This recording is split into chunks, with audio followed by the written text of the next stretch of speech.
Hello everyone, welcome to this first episode of Conversations with the Bearded Mystic exclusively on Patreon.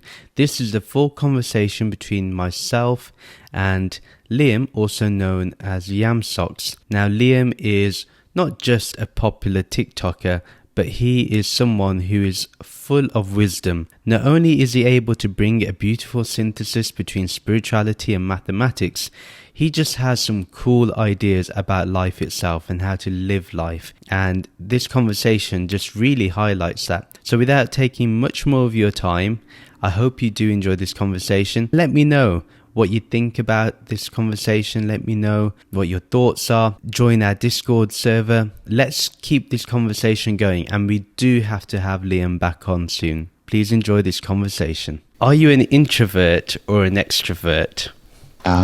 I see. Well, according to the Myers-Briggs test, I'm an introvert. And I think I would agree with that to some extent. I'm not so certain how much of the context is true when it comes to the existence of introverts and extroverts, because it definitely depends on the context and the situation. But I feel like I'm more so inclined to recharge myself after social interactions as if it was more exhausting than energizing. Mm-hmm. Interesting. Well, I think I am the same. Like I can be in social situations, but I do need to recharge quite a bit afterwards. It just tires me out a lot. The reason why I ask is because actually when you're doing your videos, like on TikTok, I've noticed there's a lot of energy that's there in your presentation. That's why I was thinking, could you be an extrovert because of that? That's why I thought this question was kind of cool for me to know about Interesting. You. Right. Yeah. Gotcha. Because it's very high energy, right? Oh, certainly. I feel like I have such a different face on my videos than I do off camera that I think even some people in my personal life have started to notice, like, why aren't you that energetic with us? I'm like, well, I guess I'm not, teaching my passions to you. So that would definitely make part of it. Interesting. So how do you balance that in terms of you have this persona, if you want to use the word persona on TikTok or social media, and then in private you may be something else. Is there a dichotomy for you or not? There's a little bit of a dichotomy, but of course, ultimately, I feel like the same being, which is residing through both of these activities and happenings.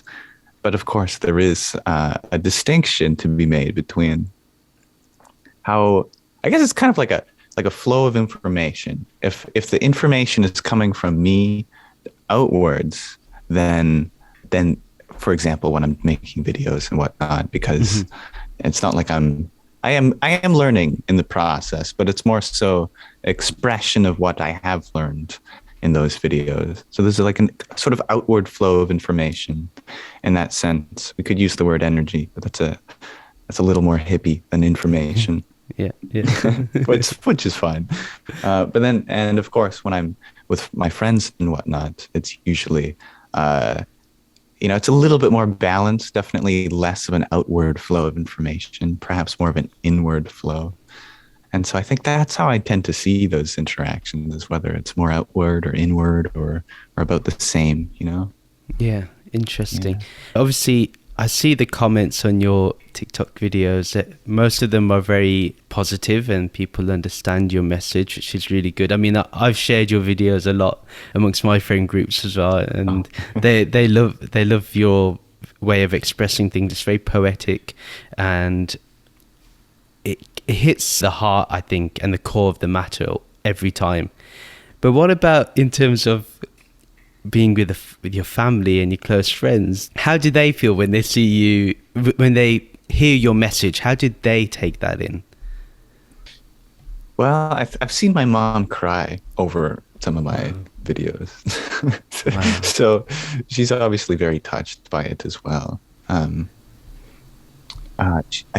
She's very happy to see it, and I think a lot of my family and friends are, which is really nice for me, of course. But yeah, it tells me that I clearly am doing something that they see resonates for me. And that definitely solidifies my faith in what I'm doing, definitely. But everyone is usually pretty positive about it, even in my personal life. Nice. And have they picked your brains on certain things? Like there's a video where you discuss awareness. Have they picked your brain on topics like that, or even religion? Usually it's me picking their brains on religion and awareness and all of those deep constructs. Nice. Okay, that's interesting. And from what I understand, you've not had a traditional religious background, if I'm correct. No, I think it's kind of interesting to me that I grew up with both my parents, and my mother was spiritual, but not in the sense like she had, crystals around the house or altars or anything of that. Like she found beauty in all religions, and so we practiced a couple, but none of them entirely. But, we sometimes prayed to whoever. We sometimes lit the menorah, and we sometimes practiced Christmas, and we had Buddha statues around the house. So it was a real mix of such. And my father was like true neutral, just like he self-identified as agnostic. And so I feel like that allowed me to really just not necessarily like choose a path that worked for me, because that feels like there's a selection to be made, but it definitely allowed me to kind of have this space to grow in that wasn't limited to a certain direction. I see. And so would you say that obviously your dad being agnostic and your mother having a number of differing practices, you mentioned how it helped you in carving a path, so to speak, for yourself, but what was the click that got you to share your message, say, on social media? Like what was the turning point for you? And how did the background of your parents and the way you observed their life, how did that impact that turning point? Yeah. Oh, I like this. So perhaps for a good portion of my life, I was increasingly becoming more skeptical towards all things, sort of reductionism. And my parents were well aware of this. And I'd begin to, of course, like all teenagers, question the authority of my parents, and especially the authority of their wisdom and their beliefs and whatnot. And I was slowly treading down a path of the sciences, which was quite interesting because neither of my parents had a preference for science in their lives. And as I continued down that path of sciences and theoretical mathematics, very precise sciences, it eventually led me through a strange series of events, like a lot of people, to Buddhism and Hinduism and things like that. And I began to practice meditation. And eventually, at some point, I had such a profound meditation that I picked up the phone, called my mom, and was crying. And I said, "It's all true. It's all true." And I think that was the turning point, if I had to pinpoint it. What I would like to ask is, what type of meditation did you do? I know that different meditations have different results and they all are valid, but what was that meditation that you did that was the turning point for you? I can really only speak from experience if this will generate similar effects in others, but the meditation that happened to me occurred on a walk home from a graveyard shift, stocking inventory. And it was such a bad timing, but almost perfect timing, because it took about 2 hours to walk home. Or I could wait there for an hour until the bus came, and then bus an hour home. And that would take about the exact same time. And so they gave me quite an interesting choice, whether I wanted to just sit still on a bench for an hour or walk for 2 hours. I feel like both are just this quite a choice to be made there. Anyway, I chose the walk home, and on the walk home there was this beautiful Gary Oak meadow, just the serene, the golden dawn of light shining through the trees and the branches. And upon a rock, sitting in a clearing, there was this magazine that said Union on it. And I thought, well, wouldn't that be a nice place to meditate? So I climbed to the rock, sat on it, and I just sat cross-legged on the mossy knoll. And all I did was focus on the breath.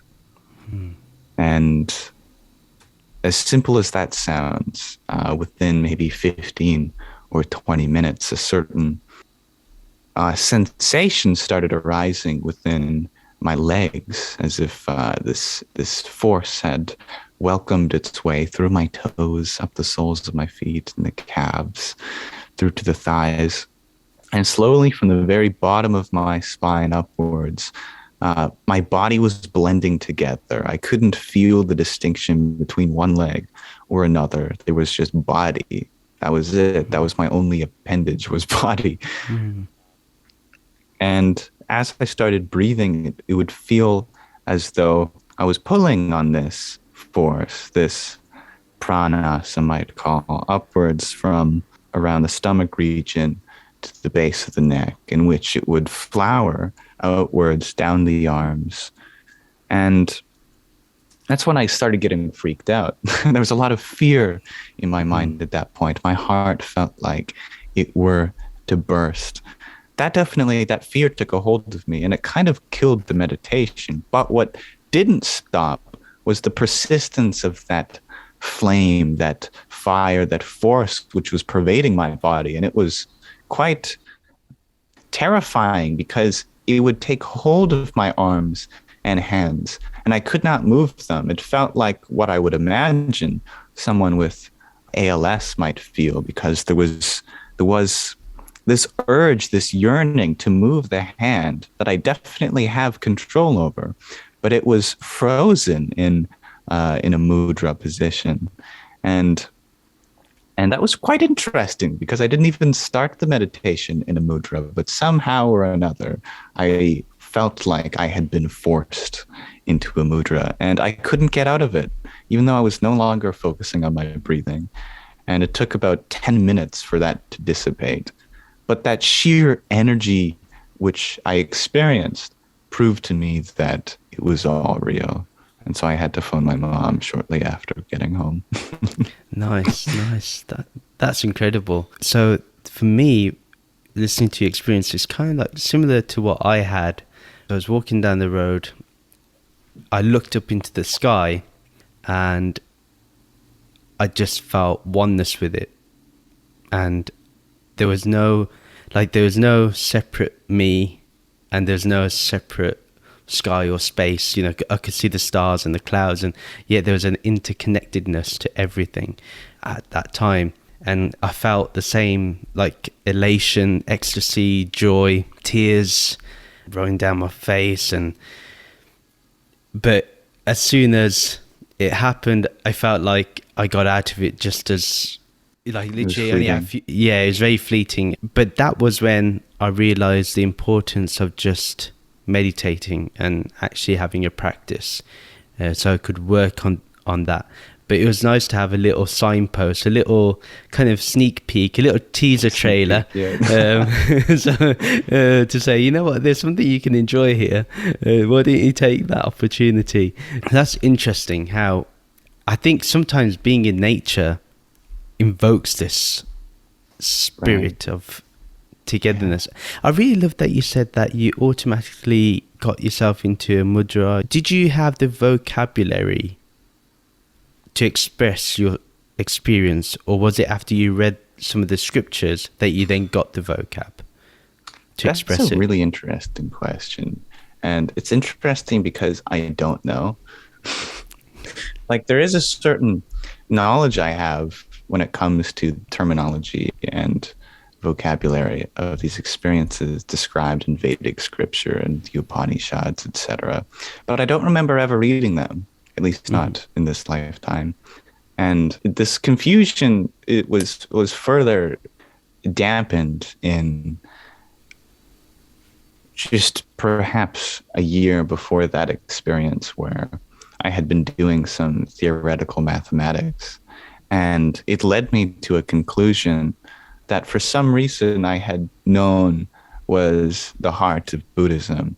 And at that time, it made perfect sense how I made that connection. But now looking back on it now, I have no idea how I knew that connection, because I had never actually studied Buddhism as far as my memory goes, nor the connections that were then soon made with Hinduism. My only experiences were simply having statues of the Buddha around my house, and my mother couldn't tell me a single word from any sutra. So I wish I had an answer, but it has also fascinated me. I have no idea. Interesting. Because, like, even though I had a relatively spiritual upbringing, but I felt after my meditation experiences, when I read the Upanishads or the Bhagavad Gita, then I was like, oh yeah, this is exactly what I experienced. I didn't have the words for it, or I would read words from different mystics and I'd be like, yeah, this is exactly what I experienced. But yeah, they just helped me give words to the experience that I had that I didn't previously. I couldn't express it before to anyone, but it helped me, which was nice to kind of say that I'm on the right path, just keep going forward. And that's how I saw it as, really, not as, oh, you got there. For me, anyway, I'm not there, but... It's lovely that it happened in that order of experience and then the readings, because for the other way around, you might be, have this bias for confirmation, but without any prior knowledge, that's like, well, that's as much proof as possible without any. Yes, absolutely. That's wonderful. And I want to now ask you, because we have a mutual friend, Nishji. And so what has your interaction been like with Nish, and how has that helped you? Because I've heard in the sessions that we've had in his Sangha, in some of the lectures, he has mentioned how you may disagree with him or agree with him on certain matters. But what I do sense is a very beautiful friendship between you two, and a very deep level of respect. But what was I want to know, what was the first interaction like? Because Nishji, again, is full of energy. So yeah, I would like to know about that. Nish is a wonderful human being. How did I meet him? I know he found me somehow or another. I think what happened is someone sent a couple of videos of mine to him, and he reached out on Instagram, and he said something along the lines of like, "Thank you, brother, for teaching what is dear to my heart," or something. And that was quite wonderful. And of course, I was like, "Who is this guy?" So I checked him out. I'm like, of course, he's into what I'm into. Yes. And eventually that led me to being in some of his Zoom calls, much like yourself. Yes. But yeah, we do have these disagreements, which aren't really disagreements. They're more just contexts which are separated on our paths. I think one of the largest ones is that I like to blur the lines between things, and he likes to maintain their sharpness when it comes to different lenses of seeing ordinary life and spiritual life. I like to conglomerate all the schools of thought into just one human philosophy. But Nish is very, very adequate when it comes to making sure that these philosophies and these lineages of philosophies will maintain in their proper categories, so that we do not confuse one for another. And I guess I come in here after Nish has cleaned them up, and I'll show that, well, although they are distinct, there is a one-to-one correspondence between any of these ideas and another. So they are kind of the same object, but just seen through a different context. But sometimes that causes confusion between them. And so Nish is here to clean it up again. So we have this kind of dynamic going.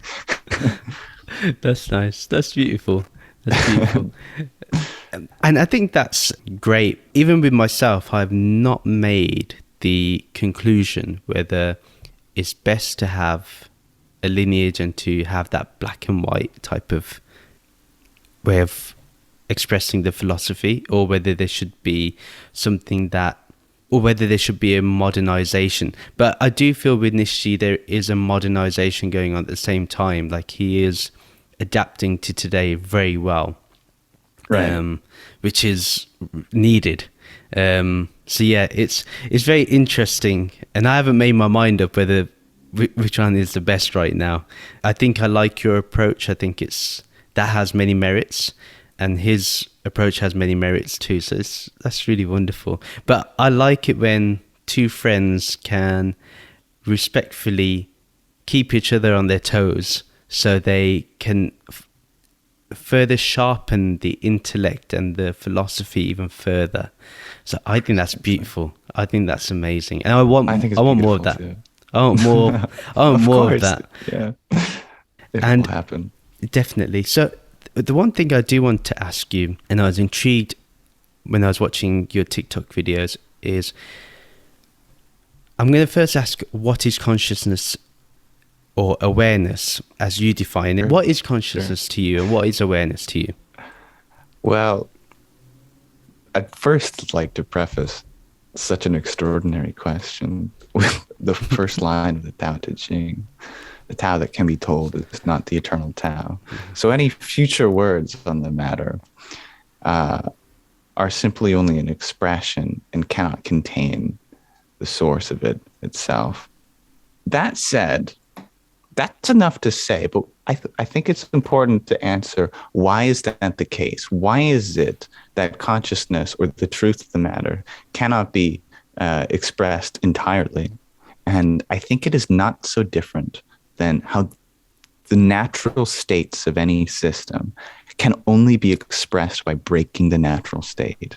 For example, the natural state of the sound system is silence, but silence can only be expressed by breaking silence.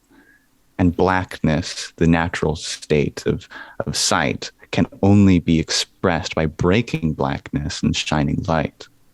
You name any system, the natural state, in order to express it, talk about it, visualize it, it has to be broken, or maybe broken's not the right word, but expressed out of the natural state to express the natural state.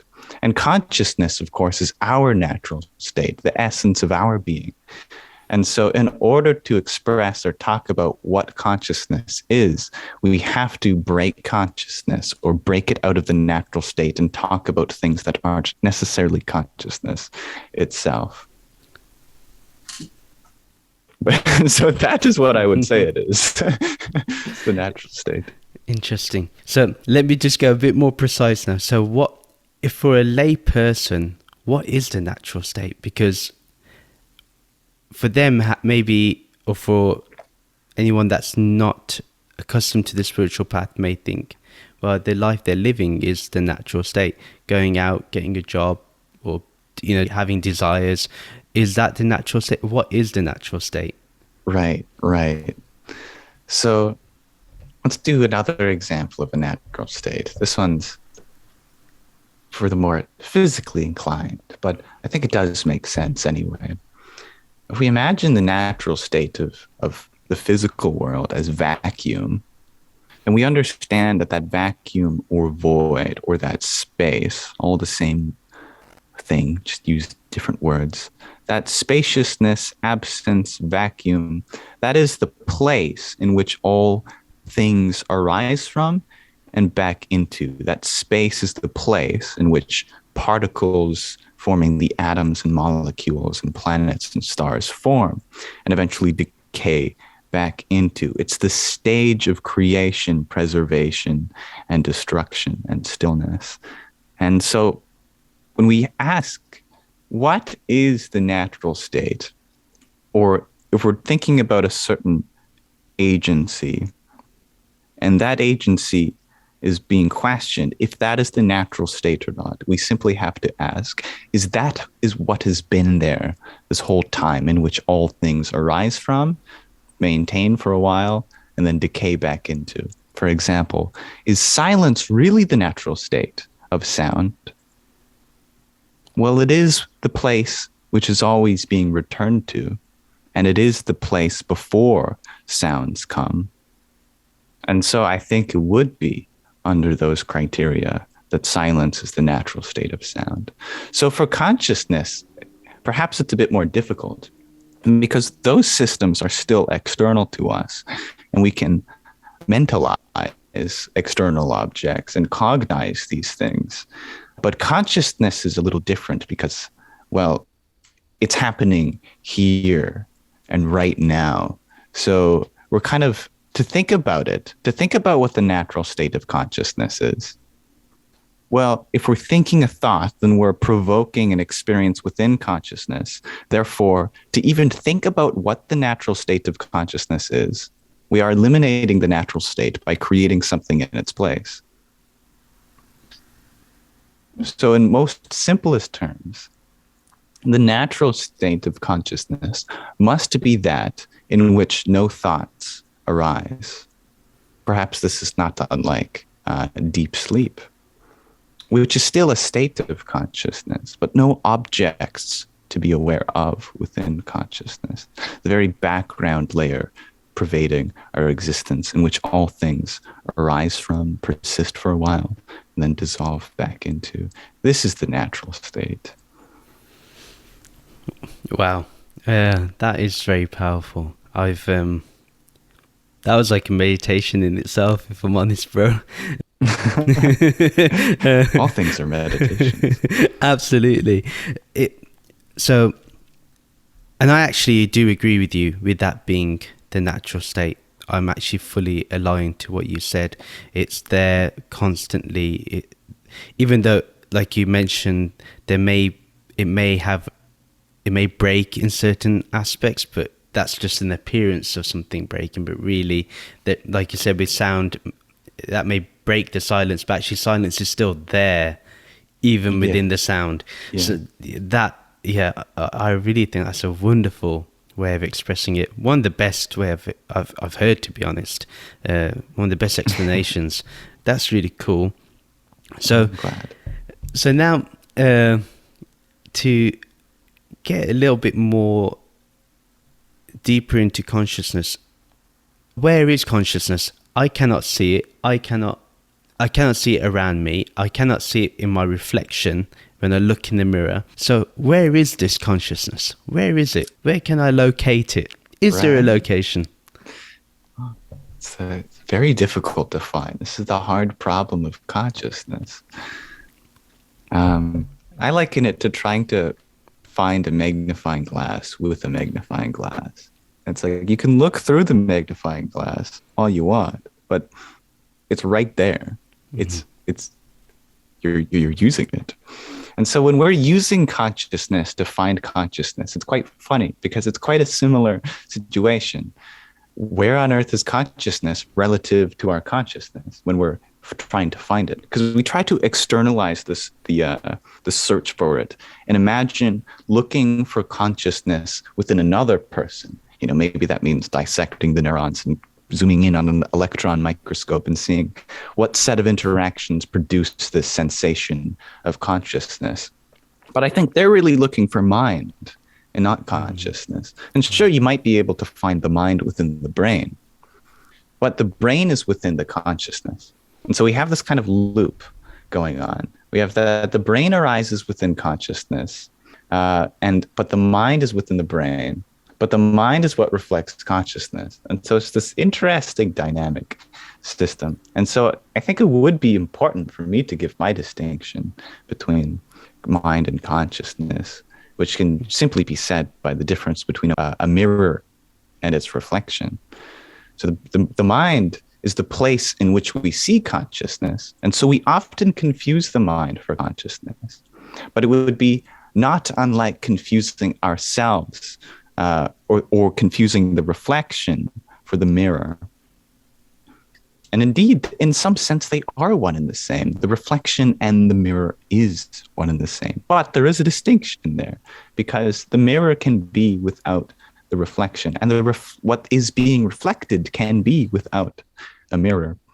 And so likewise, when we see, say, someone who has passed away, there is still that mirror there, but no reflection of consciousness.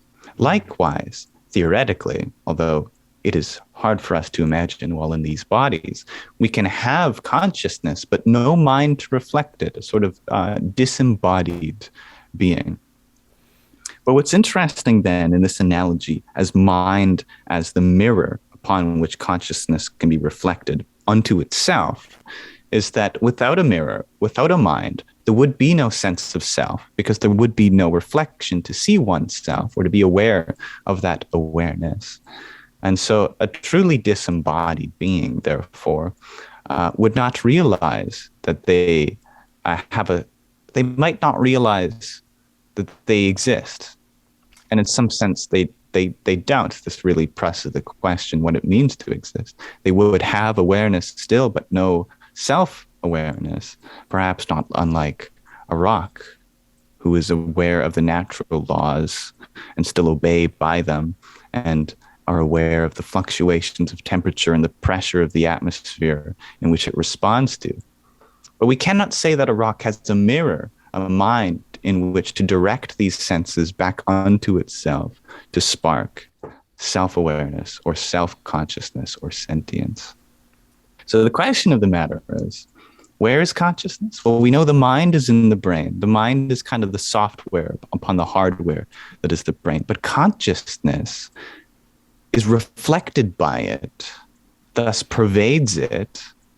And so we cannot say for certain precisely where it is, because, well, it doesn't occupy a place or a space or a time.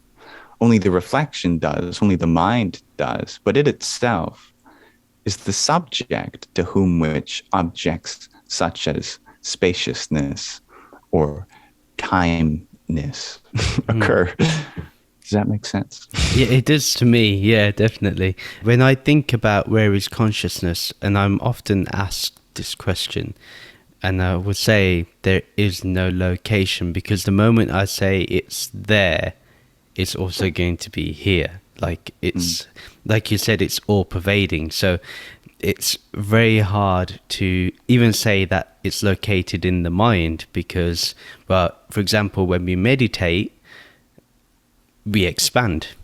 There is an expansion that goes on. So yeah. And then again, if consciousness is formless by definition, then how can you, for there to be a location, there needs to be a form of some kind. So so that's so yeah, that, which is very interesting. So in terms of consciousness studies, is there anyone that you find has philosophically got close to what is said in Vedanta or in Buddhism? But there's one that comes to my mind, which is Bernardo Kastrup. But apart from him, I don't know if there's any more. So if you do know any more that kind of are on the same lines, they may not agree completely, but along the same lines would be good enough. Interestingly, for some reason, I feel like the mathematicians are the closest to unlocking the same kind of understandings that have happened in India and the nearby regions many eons ago. There's a couple papers that kind of point to this. The first is John Conway's free will theorem, which essentially is this idea that if we take the simple axioms of quantum mechanics, these underlying assumptions that are very dear to the scientific world, and we then assume that some system of quantum mechanics, for example, human being, can have free will, then it's a necessary consequence that all things have free will, including rocks, trees, molecules, atoms, particles, quantum fields themselves. You cannot have, a system in which one aspect of it has freedom and another aspect doesn't. It's an all or nothing deal. And you can really only disprove this paper, the free will theorem, by getting rid of one of the assumptions. And the assumptions were only quantum mechanic assumptions. And so by underpinning that, you'd have to dismantle the entirety of physics, which is amazing, because it's quite a profound philosophical paper. And so that kind of hints towards some notions of consciousness, but it's more of a topic of free will. The second paper that definitely struck my interest was the Roger Penrose, who was given the Nobel Prize recently for his proof of black holes decades ago, but he was given it recently because we finally took a picture of one. And he makes quite the bold assertion that consciousness is not a computation.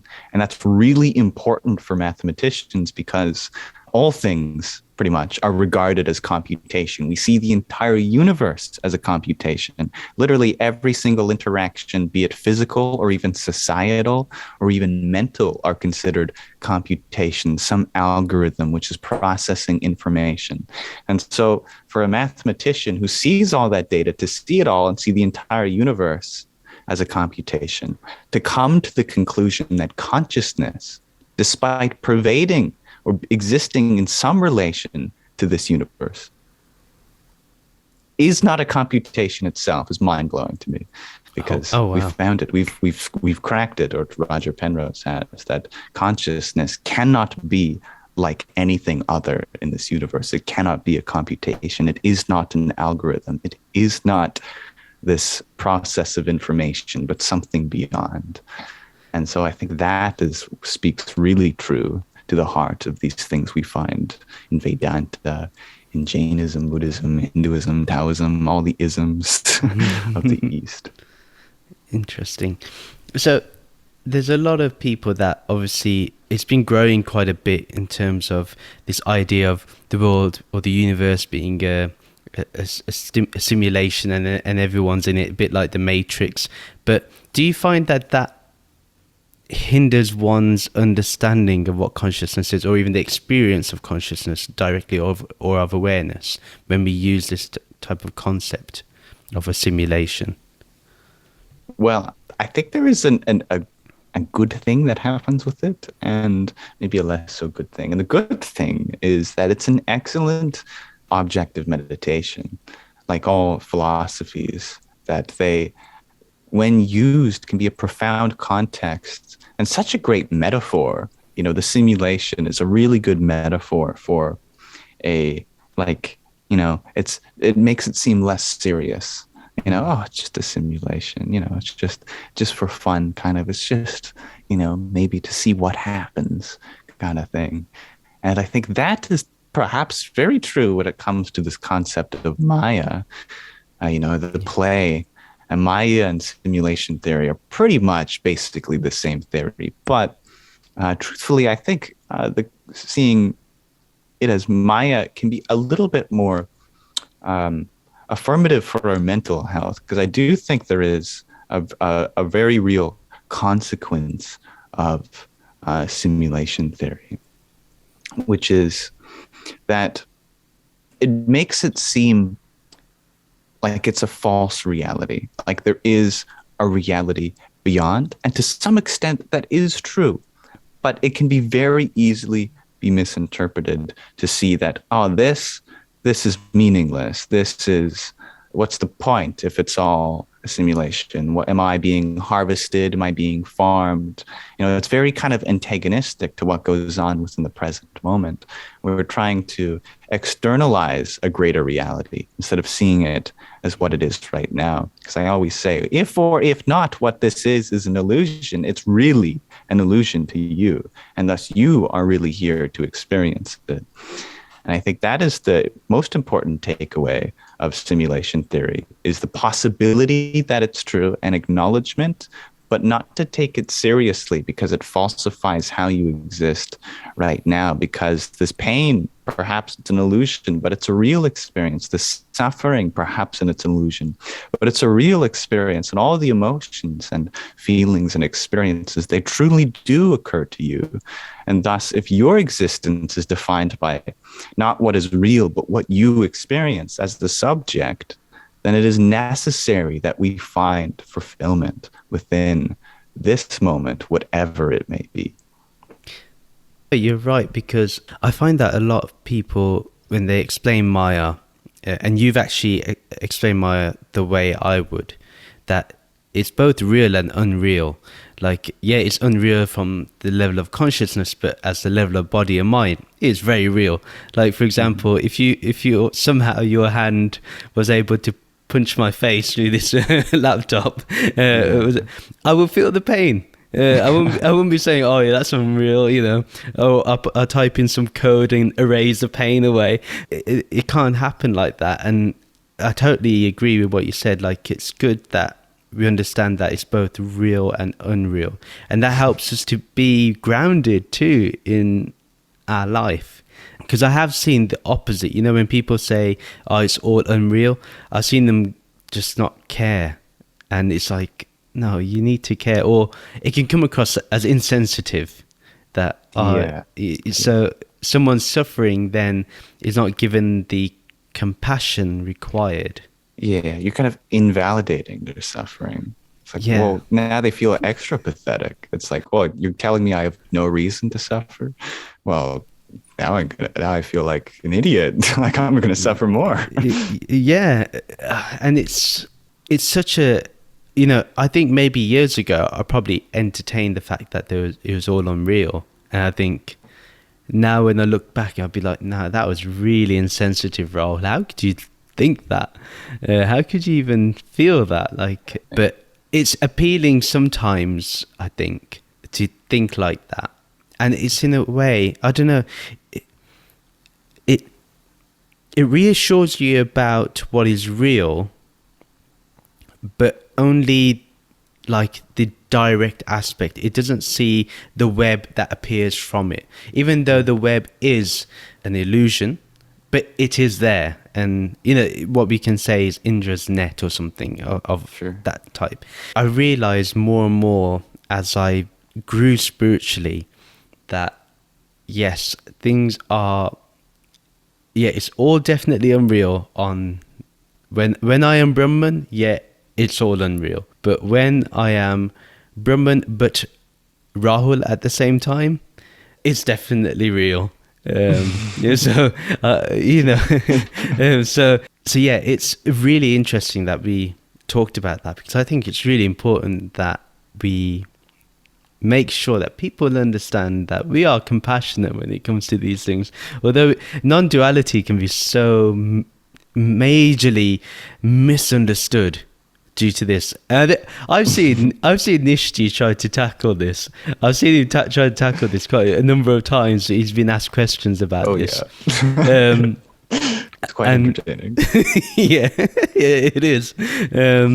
But now I find that it's really important to mention the differences on the level of this relative reality, and then the ultimate reality can be, you know, just pure awareness, and I'm happy with that. But it has taken time for me to get used to that, to be honest. But yeah, it's interesting. Do you have a regular practice that you do in terms of like meditation or prayer? What do you do to keep yourself grounded in spirituality? If I'm telling you the truth, not much. Like, you're just naturally in the natural state. Maybe I don't even know, to be honest. But I think a routine is certainly important. I seem to have just no discipline. I would like the discipline. But I have found great satisfaction just seeing as every single moment instant as a meditation. Mm-hmm. Anything can be a meditation, as we mentioned, you know, whether it be you're washing your dishes or going for a walk or something like in the modern age, Playing a video game is, interestingly, this is quite a new.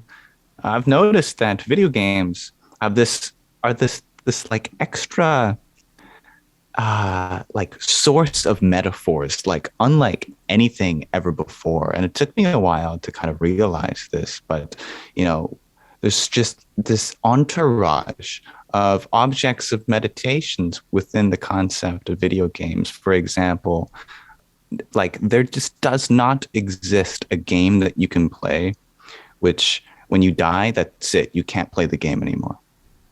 Show me a video game. Maybe there's one. But for like 99.99999% of all video games, when you die, you get reborn. And I think that shows something. Wow. That's just how the game is meant to be played. We found it to work the best that way. It's this puzzle piece. It's just so obvious that our very first, one of the first games that is like really an archetypal landmark was Pac-Man. And you start off with 3 lives or whatever it is.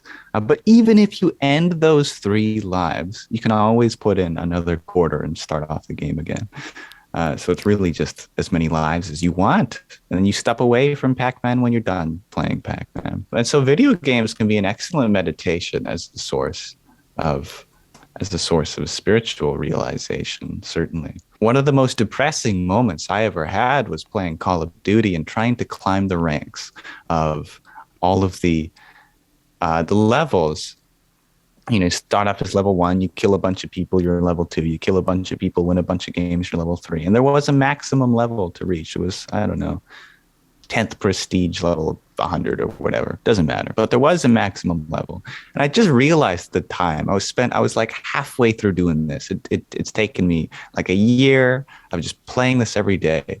I was so depressed when I realized, what's the point? Like, what am I going to feel satisfied when I get to the top? When I see those numbers on the screen, 10th prestige, level 100. It's like, I've done it. It's like, well, no. Like, I'll probably continue playing.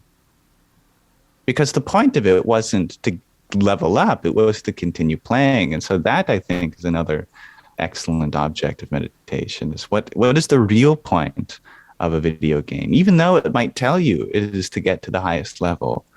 Well, even if you do, you might just restart the game all over again, So every object in daily life is critical to our spiritual experience. And because of that, I see nothing is more true to one spiritual practice than another.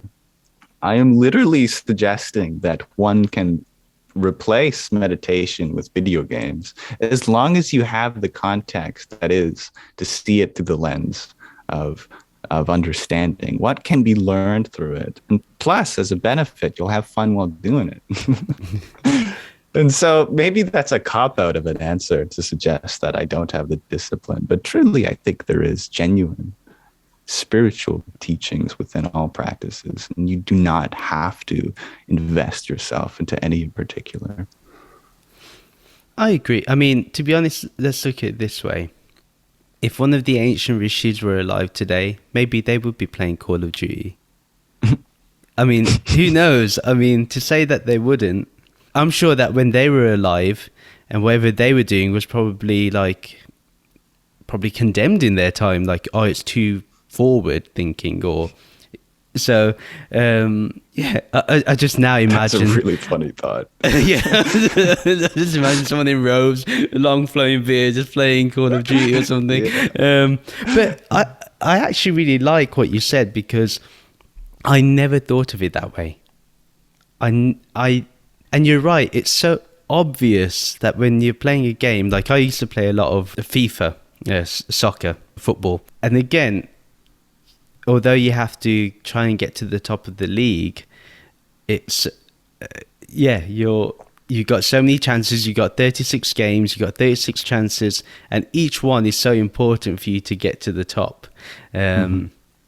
And you have challenges in terms of the other team and, how good they're playing, and you have to be just as good. So that, for me, now, if anyone says to me, oh, yeah, I'm playing video games, I'm not really going to be saying they're wasting time. I actually can see it as meditation. And I agree. I actually, because isn't it true that when you're playing a game that you can lose track of time? Precisely. Oh, so much so.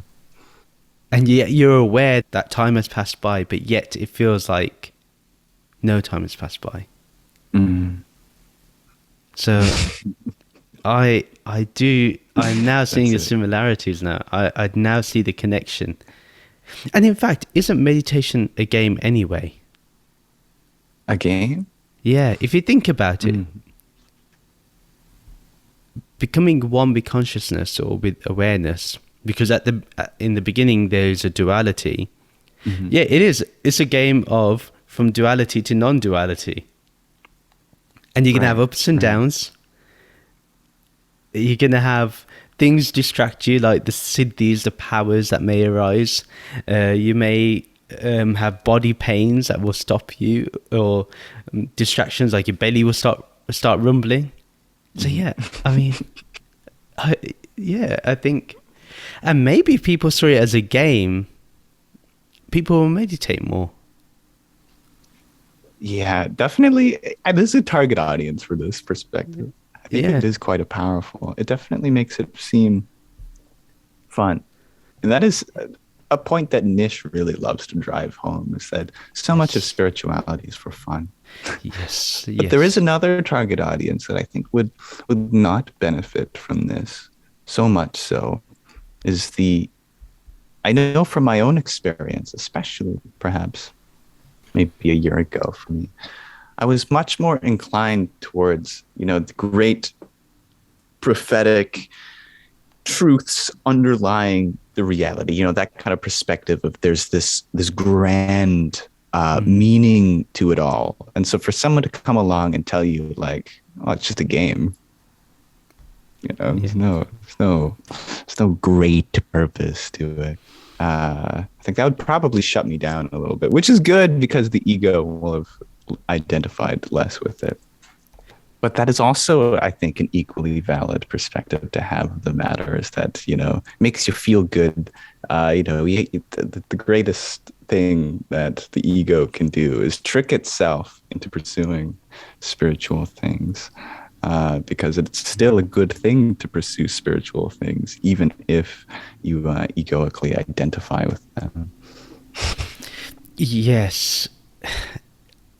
I mean, I've caught myself many of times where the whole idea of being spiritual is entertaining and empowering for the ego, and I will not lie when I say it is the toughest battle that you can ever face. It's like facing Andre the Giant in WWF or David and Goliath. It feels like that, because the spiritual ego is really subtle. So subtle. What I love is whenever someone says to me, "Oh yeah, I have no ego," I'm like, what is saying this? What is saying this? Yeah. What's the first word in that sentence? So I really love when people do that. Or then they say, "I'm really humble." Okay. Mm-hmm. Humble people never have to say that. It is seen in their actions and their being. Like, for example, I don't think I would ever hear it from Nishji. I've never heard him say I'm humble. In fact, I think at certain points I feel he's a bit too harsh on himself, or he jokingly does it. I think you need that too, because it shows people, especially like people who are beginning on the spiritual journey, that that's a good model to be. Because if someone is there pious and they're all mighty and spiritual, then I think sometimes people think, if they emulate that behavior, they'll become it. Yeah. And I do recall hearing about this effect. It has a certain name. I can't remember if it was called the guru effect or not, but It's definitely a guru effect and definitely a yeah. messiah complex that comes in, which is interesting. Going upon games, if someone came up to you and said that this world is a play and you have 5 days to play this, to be in this play for 5 days, how would you live those 5 days?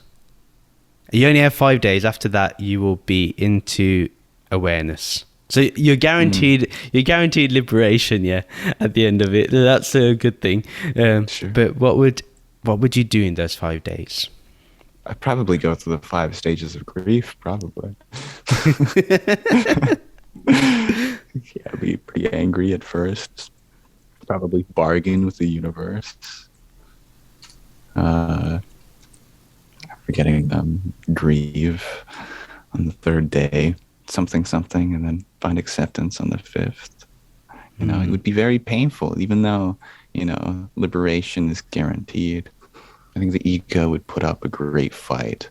And I think that fight would be beautiful because it would show how much meaning there is. Even though there might not be any inherent meaning, there is a created meaning. There is the power to create meaning. And that is, I think, very, very comforting, even to God. Can God feel comfortable? I don't know. But if God could, I think God would be comfortable with the fact that there is an ability to create meaning. And it's hard to say for certain what would happen in hypotheticals, but perhaps these 5 days will mimic everyone's life to some extent. Interesting. Do you have an answer? I don't know what I would do in 5 days. I mean, I definitely would spend the first day just calling everyone and just telling them I love them. And then I think personally I would probably end up just meditating and allowing the transition to be as smooth as possible. But saying that, I probably will feel upset in the beginning and I will feel fear for sure. And I'll have to address the fear. And I think that's when the meditation will come in, to address the fear. That even though I know I'll be guaranteed freedom, but is it going to be a smooth ride once I shed the body? So I'd rather get rid of all this conflict beforehand. I'll probably utilize the 5 days to really eliminate as much as possible this fear, if it's possible. But definitely first day will probably be just phone calls and video chats and all this. And yeah, but I think on the last day, I would really want to be at a point where I am just full of gratitude for the experience that I had. You mentioned meaning, like the fact that I was able to have meaning in this life, even if it appears that you have to face the fear of death. I think there's even meaning in that, and a beautiful meaning in that. So I think there'd be an immense amount of gratitude in knowing and being in freedom. Yeah, that would be probably mine. But I think my answer will keep changing though, depending on the situation. I mean, but yeah, what I really love what you said is meaning. This one word, and I've been thinking about this a lot because a lot of people, when they associate consciousness or awareness or formless, they quickly go into nihilism, and they think that, or emptiness, they suddenly think, you have to be nihilistic and the world has no meaning. But I do feel that the more I've connected with the formless awareness, I found incredible meaning. In fact, it's really extravagant. What do you think gets people to, assuming that you agree with me, why do people go towards nihilism? Like, why does that seem to be more appealing in that moment? Or why is it that people discover that rather than the meaning? Well, it's certainly a stepping stone, nihilism. I see before us a great path or hiking trail carved out the philosophy. And there is this bottleneck which occurs near nihilism, which is kind of the converging point of all Western philosophy. It converges on nihilism, and it converges that way through skepticism and through reductionism. We slowly begin to become uncertain about a lot of things. We start to question a lot of things, have doubt about a lot of things, question authority, start questioning higher and higher authorities as we progress through life. We then question, say, our parents, and then our community, our teachers, our government, and eventually we work our way to these even higher objects to question, such as ideologies themselves. And we start to question religion, we start to question certain philosophical truths that are ingrained in us. We start to question science eventually, and we start to question everything and everything until we're left with nothing. And the nihilist will come to the conclusion that nothing is certain. The mere fact that I have the ability to question everything shows to me that there is doubt in everything. And so that is kind of the convergent point, because as soon as you start questioning, eventually you'll question everything. And at that point, you're a nihilist. However, even though it is the convergent point, it is also a source. And that's the turning point in which philosophy becomes spirituality. Is through reductionism, you lead to nihilism. But the one last rope that you're thrown before being birthed into this hierarchy of spirituality is the solipsist. Solipsist will go, hold up. There is one thing you can be certain of. You've forgotten about it. Hiding in plain sight. You never forgot to count yourself. There is one thing you can be certain of in this world of uncertainty, is that you are there having this uncertainty. You don't know what it means to be you or what context you exist in, but there is some sense of you-ness there, I-ness. And so the nihilist becomes the solipsist. And that's where all of the isms become born. Because once we denounce the external world and we're left with nothing, somehow or another through grace, the little voice appears from within and says, but there is something left. It's you. And when that happens, you become centered partially in the self. And once you are centered in the self, or in the old word for the self, which we call the spirit, spirituality is born. And so although the sciences in the Western world converge to nihilism, leads to solipsism, becomes birth. And a lot of people get stuck on that bottleneck because it is a bottleneck. But that's the birth of things. Now that you know that you are a self, what else can be known? What can be known about the self? And so Buddhism, Taoism, Hinduism, Jainism, all the isms become sprouted off of that solipsism.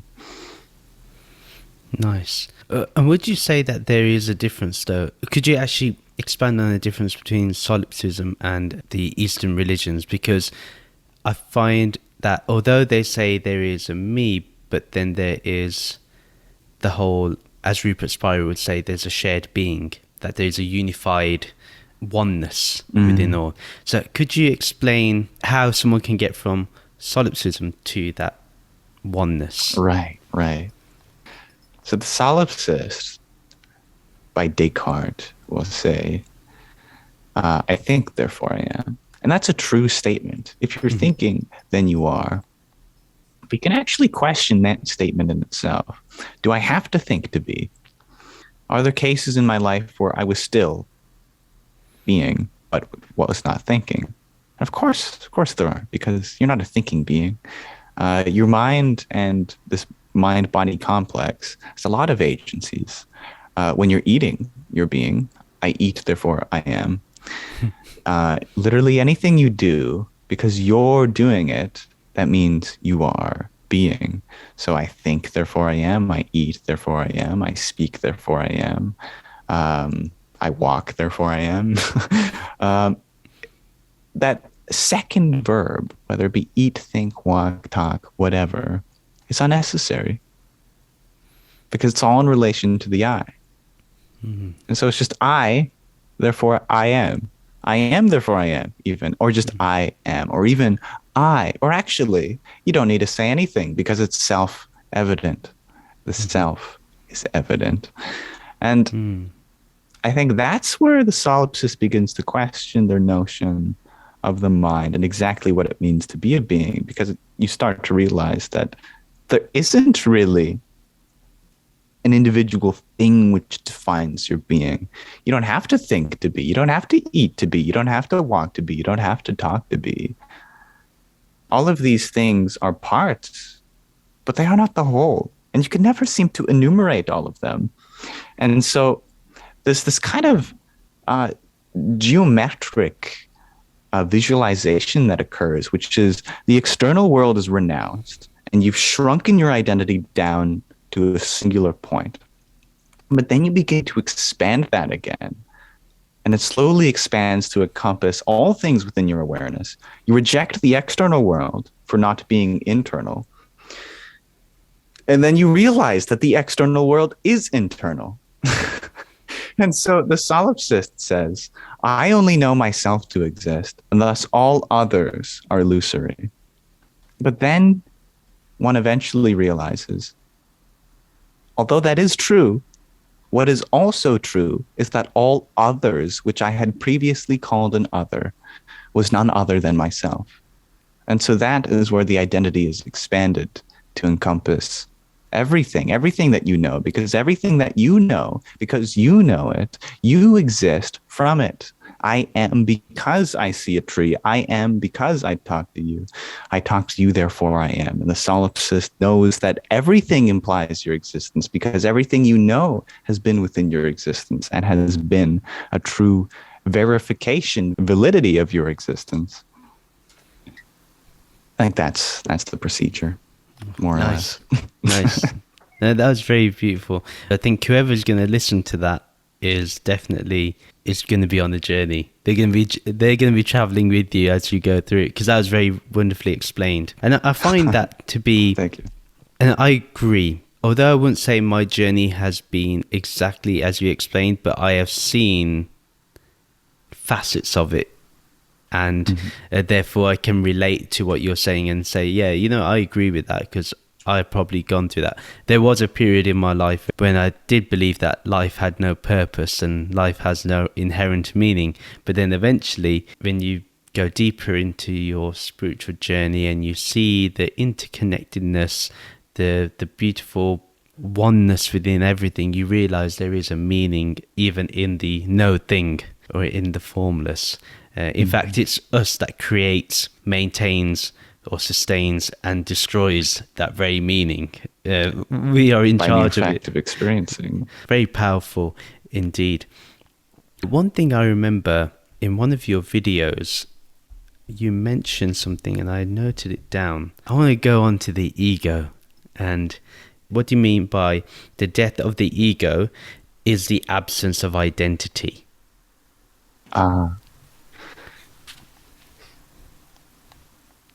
So perhaps the equivalent of an ego death for a car would be like scratching out the VIN number and whatnot. This car is now unidentifiable. And to the car's perspective, it can really be anything now, because there's a system in place in which its identity corresponds to, say a certain number, for example. But just because this car is now unidentifiable, maybe every system has a couple different identities. There's a VIN number. There's also a license plate. There's a whole bunch of different, maybe the driver's license or the insurance protocol corresponding to it. We remove all of these numbers and these identification codes corresponding to the car. The car still has an identity. It still is, but now it has no sense of identity. We couldn't identify it, but yet it still is. And I think that is not so different than this concept of the ego death that we have, especially in the realm of psychedelics, which is that our ego can be dismantled. Our sense of identity can be completely eradicated. We can no longer consider ourselves a body, nor a mind, nor our memories, nor our thoughts, nor our beliefs, nor our emotions, nor our senses, etc., etc., etc. But that doesn't mean we don't have any of those anymore. They still exist. It's just this superficial identification code attached to all those things. That is what is being dropped. And when all of those are dropped, you still are. You still have an identity, but you no longer identify.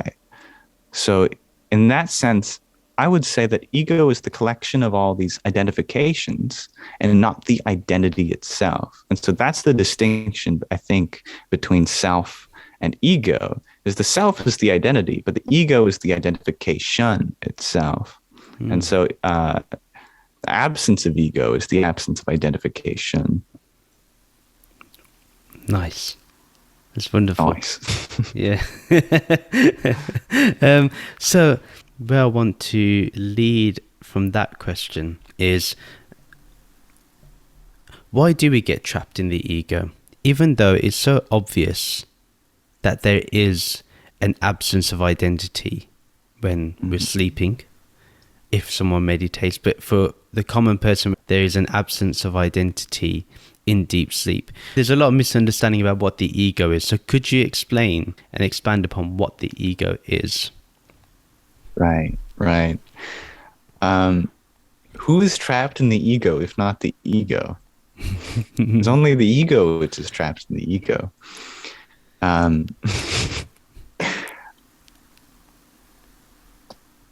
We have this sense of I-ness which we attach to things. And this sense of I-ness can be more gross or it can be more subtle. And by gross, I really mean external. Mm-hmm. And by subtle, I mean internal. Mm-hmm. And so the grossest identification is with the external world or material objects, physical, imminent things. You see a car, you go, oh, that's me. Mm-hmm. I did that. I am defined by this. I love that. I create that. I am that. I helped that. It's this connection between this concept in our head that we call I and whatever that is. And the more physical or specific, I think is an interesting word here. The more specific our identification, then the more limited it is. Because, well, the more specific something is, the more limited it is. And so this interesting game that we could play with ourselves. What happens if we instead identified with less specific things and more vague things, more subtle things, less specific? Then we would have less limitations upon ourselves. We could identify, instead of any object in the physical world, maybe we instead identified with a goal to reach. Because a goal isn't really a physical thing. It's kind of a point in time. It's more subtle and we have more freedom. But it's still kind of external and it's still pretty specific. We could instead maybe identify with, oh, I don't know, perhaps a certain emotion. I mean, that's very subtle. That emotion is in some sense formless, but it still is an object, still is a thing for us to experience. And that still limits us. And perhaps in between a goal and an emotion, there is the identification with a body. It's a little bit more complicated, but that complexity doesn't necessarily mean specificity, but it does mean intricacy. Mm-hmm. But that aside, I think the spiritual path is trying to identify or attach this concept of I to subtler and subtler things, because the more subtle something is, the more broad it is. And the more broad it is, the more expansive it is. And the more expansive it is, the more universal it is. And the more universal something is, well, the more true something is always. And so if we identify with the most subtle, if there is such a concept, then we would be identifying with the most broad and least limited. And so it's like shedding these layers of limitation, not so different than a star shedding its layers before a supernova. This great colossal shedding for the explosion to seal in its heart the core for future creation. But that's another story.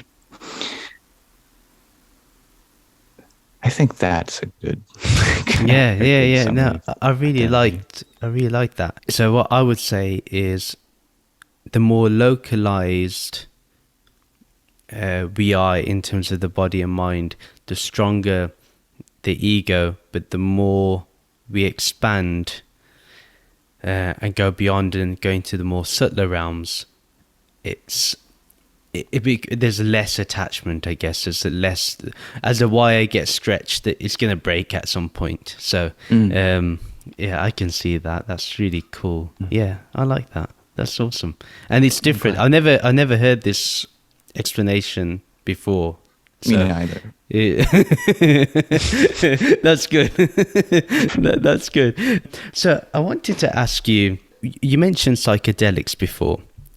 There is two camps I find in the spiritual community. There's the one camp which is like psychedelics are wrong, it's drugs, it's bad, it's terrible. Then there's the other one which is like, you know what, it may be a good gateway. Right. And for example, in Patanjali's yoga, there is discussion that chemicals can help one towards samadhi. It's a process that can be utilized. So we have these two camps. Which camp are you on, and why? I think I've traversed both camps. I'm a bit of a nomad. I cannot actually say for certain that most of my experiences and profound realizations have come from psychedelics, although I have experimented with them a lot. And maybe they paved a way for certain experiences. But interestingly, I cannot say that my most profound experiences have come from them. But maybe they've prepared them. But the point is, I cannot say for certain whether or not they were the gateway or not. But they had some effect because I did use them. I don't feel the need to anymore. I haven't for quite some years now. I feel like I have finished with them. Of course, they are an experience like any other. And like all experiences, there is great information to just distill and extract. And in psychedelic experiences, there's a lot of information there. You know, it's jam-packed, terabytes within every moment. I always say that before psychedelics, one lives a finite experience. During psychedelics, you experience a finite, infinite experience. But only through meditation can you experience an infinite experience. Wow. Shows you a glimpse. Of course, it would be nice if we could access those experiences without the need for external substances. I mean, that would be pretty ideal for everyone, just to be able to induce a shroom-like state simply through meditation. And of course, most experienced meditators will probably tell you that is certainly possible. Why? Well, because these experiences that are induced happen not externally, but internally. You know, to use a more blunt word, it's a hallucination of the mind. Well, that's actually a good thing because you always have your mind with you. And thus, if you are at the helm of your mind, then your mind can create these experiences just like the psychedelic ones. But truthfully, I do see them as an important gateway. I do see them as one path. I think they can be bypassed, which is funny because often they're referred to themselves as the bypass itself, but one can just navigate life around them. It's kind of like a little cheat code. But what's really crucial is not to break the mind, because that's the middle path that Siddhartha talked about, which is when you have a guitar and you pluck a string, if you pluck it too softly, well, no one's going to hear your song. If you pluck it too hard, it's going to snap, and you cannot play a song now. But there's a Goldilocks zone in which you can just strum it. And for a lot of beings in this modern life, I think psychedelics is like plucking the string a little too hard. We live in a very delicate state this day and age. Of course, most of the world is under great material care and has opportunity for extensive financial success and physical and material well-being. But we've kind of traded that for a certain deficit in mental security.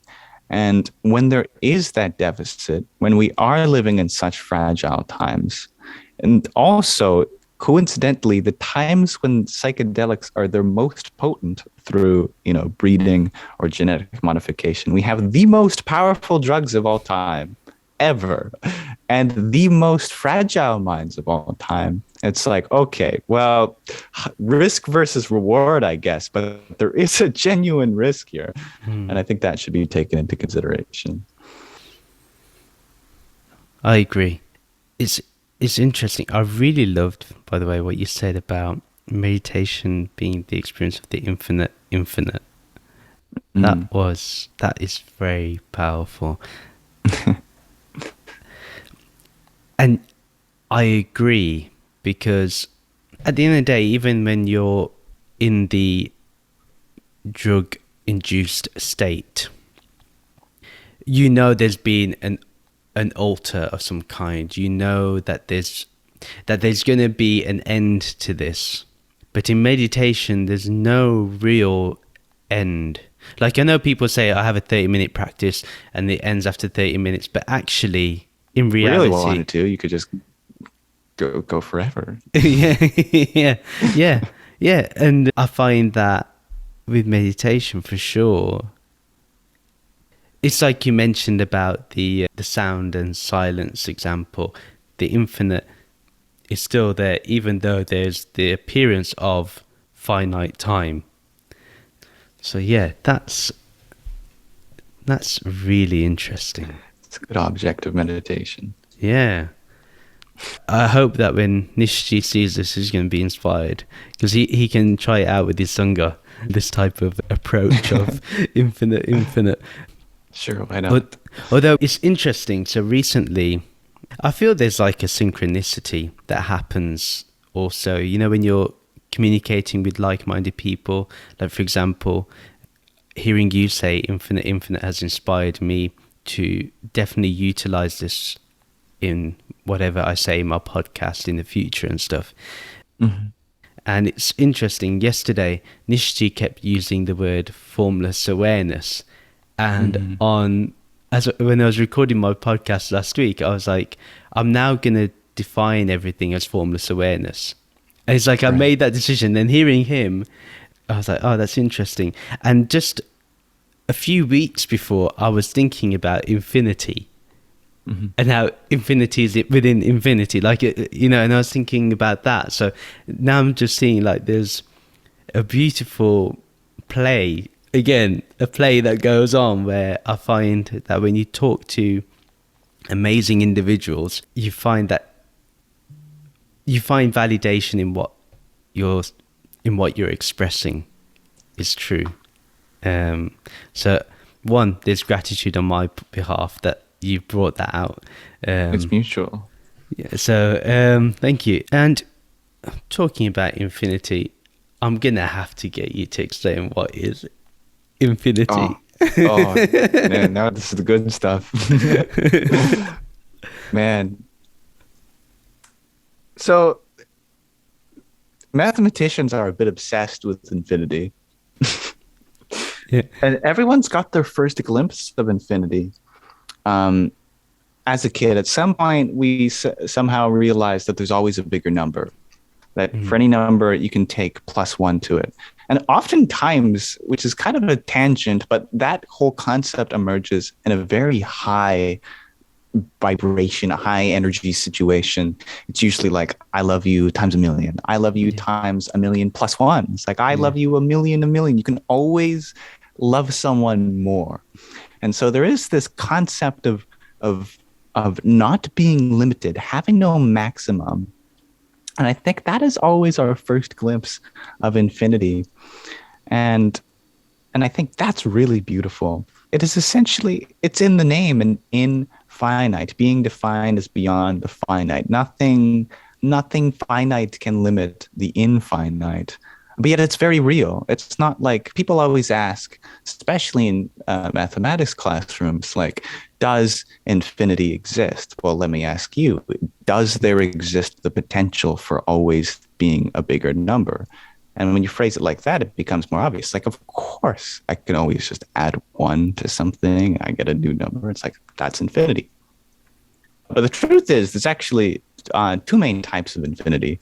And the one I'm describing is potential infinity. It's that limit you'd never reach. It's not an object, but it's kind of the journey. That adding 1, that's the expression, always adding 1 to a number. That's the expression of the potential infinite. But mathematicians weren't satisfied with that, and they want to objectify it and pack it into an object. They go, okay, what if it was a limit that you could reach? What if you could reach infinity? Which a philosopher might argue, well, now that's just beyond the point of infinity. It's defined as that which is a limit you can't reach. And now you're defining it as the limit you can't reach, but what if you did reach it, kind of thing, which is still beautiful. And that actually opens the doors to a lot of expression. And we've categorized and quantified a whole bunch of different types of infinities. And fun fact, an infinite amount of infinities we have quantified. And so now that actually makes a very peculiar question arise. It's like, okay, there are different types of infinities. And we know that there are an infinite amount of infinities. So what infinity describes how many infinities there are? And the weirdest answer to that is that it isn't one. And this is one of the most craziest proofs we've ever proved. And it doesn't make sense, so we've called it Cantor's paradox, even though it's a proof and not a paradox. We're just not satisfied with it. Cantor found that there is not a finite amount of infinities. So it's infinite. But there isn't even an infinite amount of infinities. It's more than any infinity.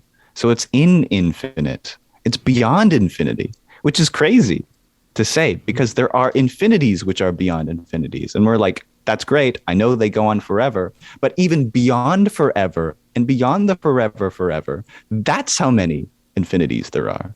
It's beyond infinity, which is nuts. And I think that is the true creative power of this universe, that not only is there a potential for an infinite amount of anything to occur, not even infinity limits that, because the true number of objects or possibilities to experience in this universe or in the multiverse, the ultimate reality, is so vast and so infinite that it cannot even be said to be infinite. It is beyond infinity. And that sort of gives a funny feeling. And I like that feeling.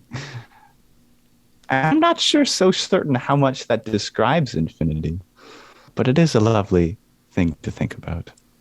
Yeah, and definitely to what you point to is, you mentioned the funny feeling. I was probably feeling the same thing you were feeling when you were describing it. I was in tune with you. And I'm sure whoever will listen to this will feel the same way, because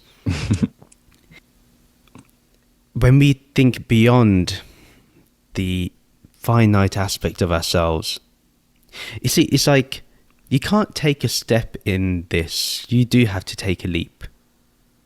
a real giant leap. Incredible. And you're taking a leap into infinity, and then at the same time, you know there is a beyond, which, oh my God. What you're explaining is basically what the Upanishads has been explaining and expressing.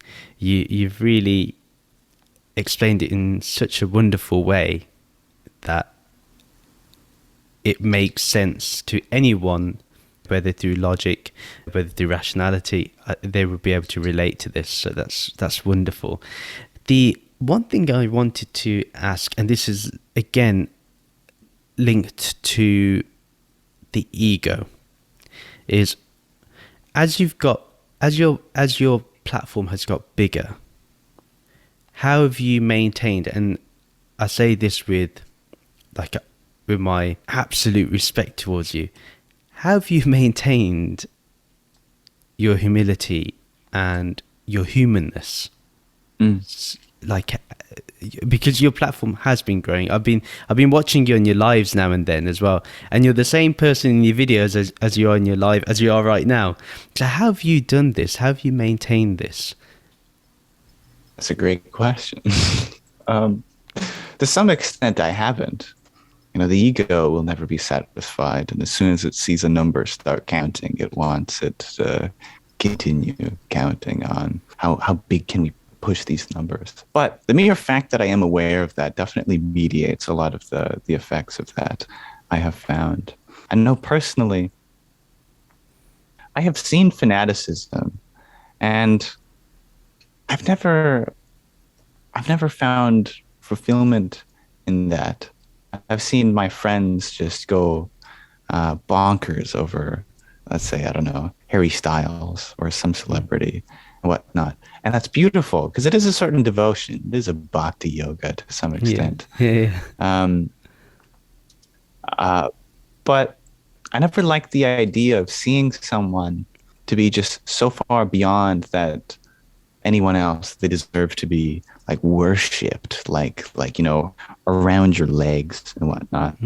Because I kind of imagine sometimes I think about I personify God, which may be a sin, who knows? But I personify God into like a father, as a lot of Christians do, and I imagine, okay, I'm a father. This is the second sin, maybe. I'm God as the human, as a father, and I have children. And do I want my children to be around my ankles the whole time? Be like, daddy, I love you. I'd be like, okay, that's cute for a couple of minutes, but like, go explore. And then maybe they go explore and they bring back stuff they found. I'm like, that's great, but like, go put it back. It's like, it's not for me. It's not for you either. You're just here to just explore and have fun, but I'll protect you, but just don't constantly be at my feet, And so I think similarly, this archetype of a father figure, or just a parental figure in general, it doesn't have to be gendered, can exist within all creation. And a celebrity creates their own kind of following. Maybe that's the equivalent, analogously to their children. It's like, I don't think they'd want them to be at their ankles. It's going to be cute for a little while. But the ultimate destination for their followers is not to be constantly at their ankles, but to be exploring their creation and enjoying it with them. And I think that's very similar in my case, that not one of the many people who like what I do, I do not want to see any of them at my ankles. I want to see them exploring and having fun.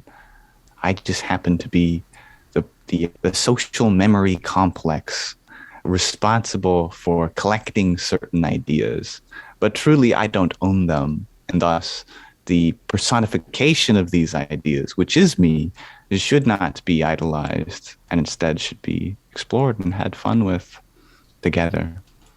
So when someone calls you enlightened, or someone might call you a guru, how do you respond to that?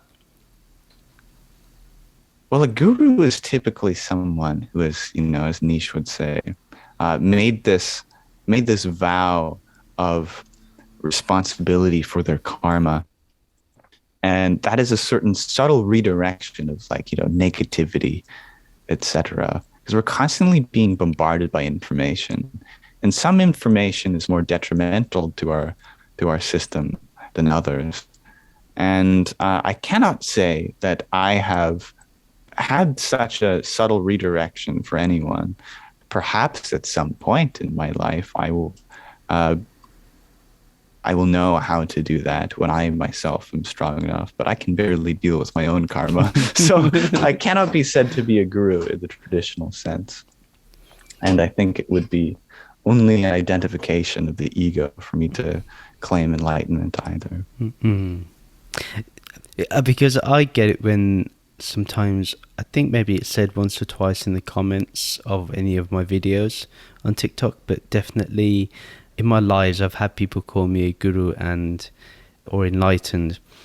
I'm not repulsed by it, like, type of thing, but there is a thing where I'm like, one, I'd rather not be seen as a guru because it has connotations, and it's not what I am doing. I'm just being a friend that is sharing what I know, which is going to be subject to change.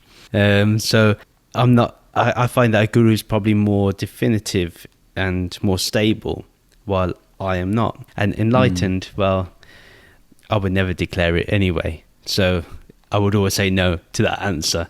But even when someone says, they'll say like Guruji, and I'm like, no, I'm not a guru. I find that if you make the concession once, it's going to happen more and more in the future. So I've been really strict on being like no on these things, because it does. I've noticed that because I see it. So when the comment comes up, I see my ego going, "That's nice, that's awesome." Yeah, right. And then I'm like, no. This is not what you're gonna go to. This is not gonna happen. So, and then you also have to be respectful to the person who's saying it, because they're saying it with their feelings. Yeah. If they're being genuine. So then, you don't want to hurt their feelings. You have to say it in a respectful manner. But yeah. Well, if you really want to make them confused, call him Guruji in return. Yeah, I mean, I'd be more than happy to. Yeah. And everyone is your teacher. It's interesting. So I attended one of Rupert Spira. Have you heard of Rupert Spira? I have not, no.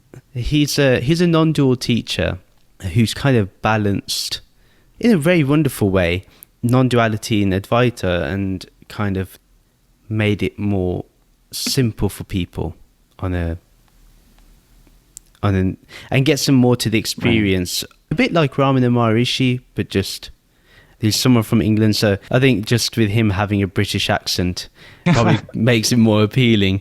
Right. He's got like that. Making one rung on the ladder a bit lower so others can reach. Yeah. So, but he said something which was really nice, and I really liked his model. He said that we're all friends here. There's no teacher or student. The only time that there is this distinction is when you ask me a question, then you're the student and I'm the teacher. But then if I ask you a question, then I'm the student and you're the teacher. I really like that. And I was like, that is possibly the new way. Because before, like in India, if you think about it, like it's such a, there's so much population there.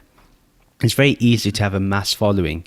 And in a way, I feel bad for the gurus that are there, because maybe they don't want such a big following, but by default, they're going to because of the population.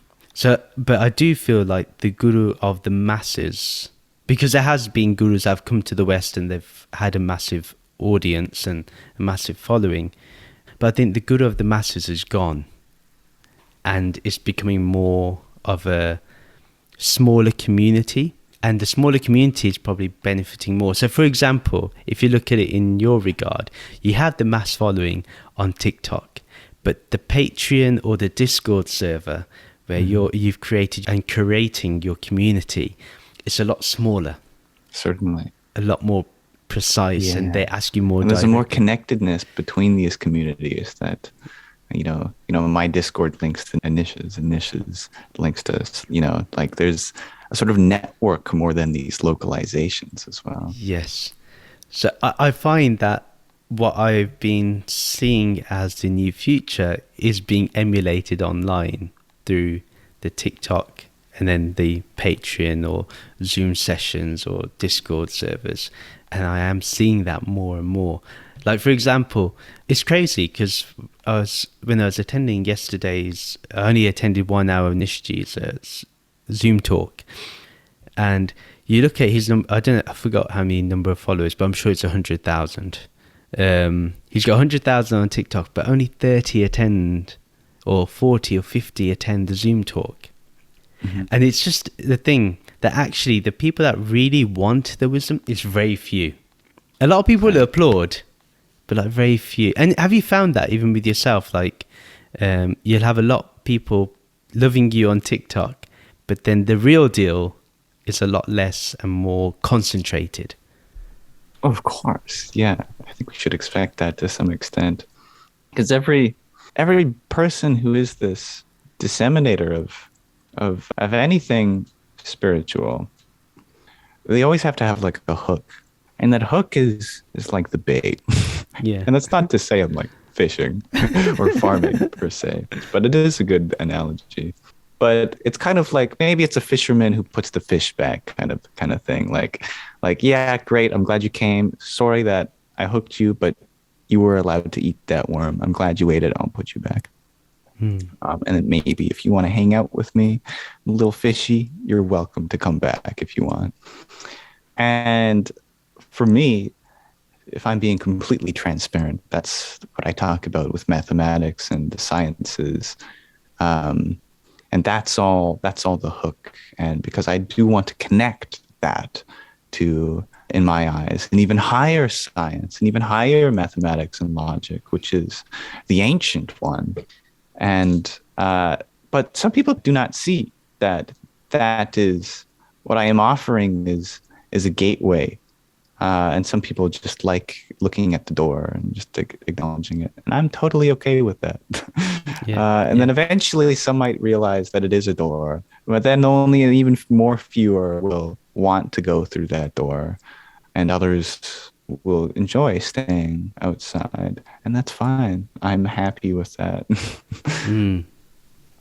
Wonderful. And do you find that those that walk through the door, they've had some initial preparation beforehand? Like I know you've hinted in your previous answer, but they've done certain work within for them to recognize there's a door I have to walk through. Definitely. It's all there. The universe has, if we look back on our lives, each and every one of us, everything has kind of been put in a certain order. All these different moments that have led us to who we are today. It's just been carved out, either by us or by something else. Doesn't matter, but there is a carving out that was done. That's what matters. So what was the thing for you personally that got you to walk through the door? What made you recognize the door in your own personal journey? Mm-hmm. What made you recognize the door, and then what made you walk through the door? So I was in my dorm living on campus at my university. And at that point, if you asked me, I would probably tell you I'm a man of science. I'm an atheist. And I was. But I was still searching for truth, because atheists still search for truth just as much as a theist would, or even an agnostic. We're all searching for some truth, either through external observation, sciences, or internal observation, which is spirituality. And I had been on this search for a theory of everything. And that's a very specific concept in physics. It's very technical, which is essentially this equation which models all of the fundamental forces of the universe, because that's kind of what we know causes everything, is the forces which do all the moving, which are, of course, gravity, electromagnetism, strong, the weak, nuclear force. And if we can find an equation that represents all of them, which we don't, we have an equation that represents gravity, and we have an equation that represents all of them individually, but no equation that really connects all of them together, which is bizarre. So that's the search for this grand unified theory, this theory of everything. And one proposal to that is string theory. And so I was obsessed with string theory. I was like, what is this cause? What is the ultimate equation that represents this entire universe that I am myself a part of? And more than that, what about the multiverse? I don't care just what's true in my universe. I want to know what's true beyond and ever and always, this eternal sort of truth. What is true? And so that led me to mathematics, because surely if mathematics can describe our universe, and not only our universe, but mathematics can describe a universe with any physical laws, really, then mathematics is almost more real than the laws of physics. So I strayed away from string theory, and that led me to mathematics. And so I thought, okay, well, what makes mathematics mathematics? Surely that is what is true. And at the heart of it, our current theory is set theory, and which is quite beautiful to me, because set theory is essentially a theory about collections. That's it. Just collections of collections, how collections can contain things and contain other collections, and how collections can overlap like Venn diagrams and whatnot. Somehow this concept of collections can model all of mathematics, and thus model any conceivable universe. I thought that was quite beautiful. But I was like, okay, so a collection is what is true ultimately. But there's actually 9 axioms of set theory, 9 statements which make a collection what a collection is. So that's quite strange. How could all of my search for truth boil down to 9 things, these so-called 9 axioms of set theory? I'm like, well, what is an axiom if not an assumption? And you can have other set theories, plural, and there are multiple set theories which use different axioms. So, okay, well, that's a relief. I was wondering why 9. Now I know 9 is arbitrary and it can be any number. Okay, well, if it's these axioms which construct our entire notions of the universe, what is the constitutes of axioms? What literally comprises an axiom? What comprises an assumption? Because if assumptions are what create everything, then what constitutes assumption, that is the source of all things. And so that led me in one field lower into logic, pure logic. All assumptions of set theory could be constructed through first order logic, which is really a collection of quantifiers, operators, objects, and truth values. So 4 things comprise all of first order logic, which thus comprises all of the axioms of set theory, which thus comprises all of the all of mathematics and all of our theories about physics. Like, wow, it boils down to 4 things. And again, I thought, what a strange number. Why 4?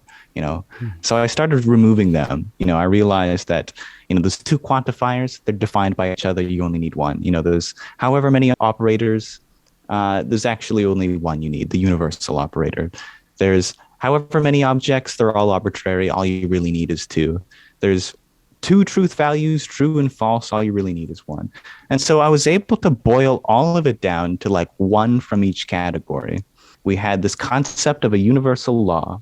We had this concept of non-existence, which is the only operator that was left, which is literally the negation, whatnot. But anyway, I realized there was a subtle connection between all of these things, and that all of these 4 things that eventually boiled down to was just different flavors of nothing. Literally just the concept of nothing itself, really nothing, this concept of non-existence, void. All of it could be constructed from nothing, literally, real nothing. I had found nothing. It's not like, oh, I found nothing. It's like, no, I found something, and that something was nothing. And that blew my mind, that I had this hint that all of it could be constructed from nothing. I thought, how bizarre is that? In a very real way, that nothing has this construction power, this power of creation from which all of logic, mathematics, and beyond follow from. It could all be created from absence, and from absence follows presence.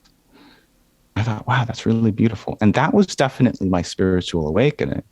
It wasn't through meditation. It wasn't through psychedelics. It was through doing math. Like, how bizarre is that? And that will always continue with me. And that concept of nothing just at that moment opened so many doors, because for some reason I had made the connection, well, that's what nirvana means. It was really a guess. I looked it up. Indeed, nirvana is an old word for nothingness, extinguishing. And the Tao is like nothing, because the Tao is that which cannot be told. Well, nothing is like that, because in order to speak about nothing, you're putting it into something which is not nothing. I realized that Shiva is not so different than this nothing, the Shiva, the no thing, the destroyer, the absence maker.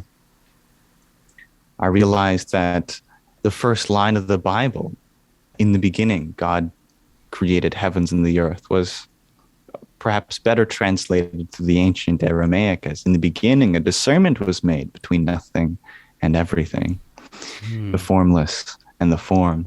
And that blew my mind. And I had realized that it was all true. I was like, wow, how beautiful is that? What does science say about God? Nothing. Well, that makes sense if he is. What's beyond the universe? Nothing. What came before everything? Nothing. What comes after everything? Nothing. It's all nothing.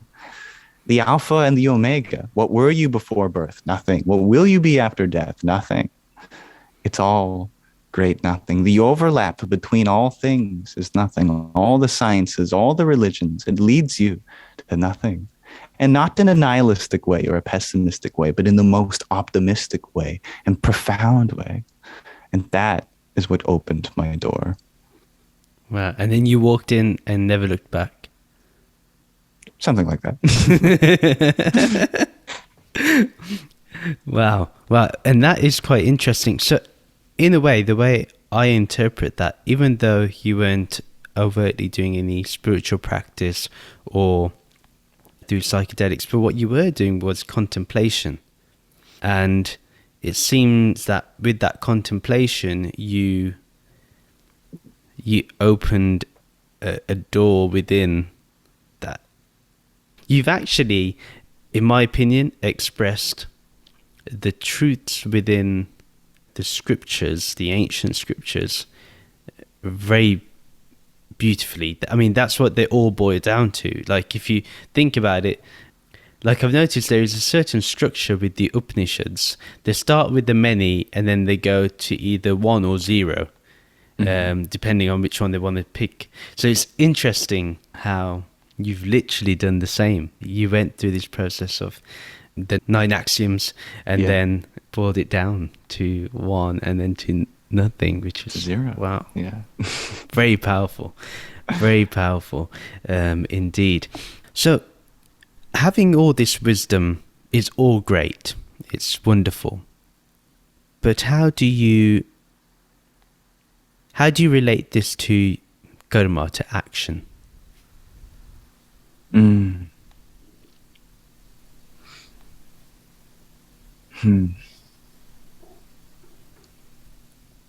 some sense, of course, it is the first step to action. Maybe it works in both ways. Maybe you can first have action and then see the wisdom in it. But if you perform action without wisdom, then it is a bit void. There isn't much. You're just, going through the motions, so to speak. So having that beforehand is certainly beneficial. When we open the door for someone, not because it's standard for society, but because you know that it's yourself walking through those doors. And it becomes so much more fulfilling in a strange way. And some might say that, that's self-centered, that you'd only want to open the door for yourself. But in a world where there is nothing but self, the concept of selfishness is also void. Because selfishness as a concept and self-centered egotism only exists with the context of other to be directing your attention towards instead. It's like, oh, you're just spending all your energy on yourself. It's like, damn straight. That's the only thing to spend energy on. Yes. You and I, all a part of the self, the universal self. And so that makes all actions so fulfilling. You cannot be alone when there's nothing to be separate from. You cannot be selfish when there is no non-self to act onto. And I think that is the ultimate motivator of all actions. All actions become so beautiful. Every single one, from the darkest to the brightest. Acts of war, well, it's just an inner turmoil, a fight between the self and the self, opposing contacts from within the universe to eventually reach resolution. All suffering, great play, a great poem about self-realization. And that, to me, is what paints action, is that seeing, that vision of yourself within all beings. Nice. So when you're interacting with life, you do perceive yourself in everyone. Of course. Wow. That's amazing. I mean, I'm not completely there yet, although I know it to be true and the most truest thing for sure. But that's amazing. The easiest way to see it in some sense now is, you're the universe, I'm the universe. Thus, we can agree that at the very least, this is the universe talking to itself to some extent, for the sake of self-love and self-creation. Wow. If people saw it this way, I think the room for conflict would be a lot less if we saw each other as our own self or as the universe. Like, why would I want to occupy your land when it is already my land? Yeah, right. My land is already your land. So it's, very interesting. And unless we go through it for fun. Yeah. Like, you know what, let's pretend that this is your land, my land. And then we get lost in that. And then eventually we come and there's a great realization and the world enters a cycle of peace. Yes. But in that peace, we then know that all conflict was for nothing. Yes. But by mere fact of that nothingness being formless and that formlessness being Brahman, nothing can be destroyed ultimately. Or nothing can't be destroyed. Or destruction itself is an illusion, perhaps I should say. And so there is no true suffering in the sense that we have always been one. There is nothing you were ever separated by. Thus, any turmoil has been simply for the sake of art and revelation. And so why don't we start wars again after that point of peace, just for the sake of art? And that's a very tough point to get to realize that even war is simply for art, because we do not understand that there is no true destruction within it. There is only creation. Yeah. Interesting. So if I take this analogy to define a bit more, just so nobody gets confused, it is also within the play to resist and to perform our actions against a dictator or any corrupt forces, so to speak. That is part of the whole notion of the war. Yeah, I just want to make sure. Yeah, so people don't get confused. Are we? No, warmonger. But This mathematician here, this TikToker, he's after the whole world now. No, I'm glad you can clarify that. Yeah, anything that arises in this universe is clearly allowed to arise. Yes. By the natural laws. If a tree falls over, it was allowed to fall over, right? Yes.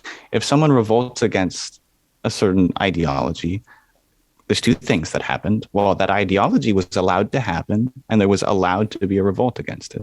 So all things that are allowed to happen are allowed to happen. Any possibility for something is allowed. And so we can get quite extreme with this. And not all of us are ready for this, but it is important to keep in the back of the mind, because if it's motivated by fear, then it comes from a lower power. And if it's motivated by compassion, then it comes from a higher power. And the point of this is there is nothing to fear about doing acts that you could conceivably be punished for, because if you could perform them, then clearly you were allowed to do so. And if we have faith in the universe that all actions that were allowed for a reason, then all experiences of this race upon this planet were perfectly valid. We were allowed to harm each other for the sake of coming to terms, coming to a revelation, an agreement, and finding that love, that it was allowed. Coming to terms was very much allowed. And we are allowed to do it all again and find that truth and that disagreement and that agreement and that dance and that tango. It's all allowed. That which is not allowed is impossible. Mm-hmm. So what I like about seeing that which is allowed as allowed and that which is not allowed as impossible is that it makes these sort of rules that we impose on ourselves in this reality a lot simpler, because that means you can do anything you want. And you cannot be doing what is not good to do, because that which is not good to do is impossible. And it's like the 10 Commandments. They're not rules for which you're not supposed to do. They are already impossibilities. It's like, thou shalt not see a God before me. It's not a rule. It's like, it's an impossibility. You cannot. It's impossible. Good luck trying. You cannot. So it's not a sin if you break it, because you cannot break it. It's impossible to break. And if you are breaking it according to your own mind, then you're not actually breaking what you thought you were breaking. It's not actually how it is. That's a bit of a tangent, but I think you see that whatever arises naturally in this universe is natural. And so there's no reason to fear doing something that you might regret, because it's all allowed. I really love that. And the tangent, I think, that you did was necessary. It was necessary because you're right, using that one commandment, that thou shalt not pray to any God apart from me, on a non-dual level, that is so true. Because there is only me if there is going to be anything. So beautiful. So the non-dualists are going to love this one segment for sure. They will definitely enjoy that.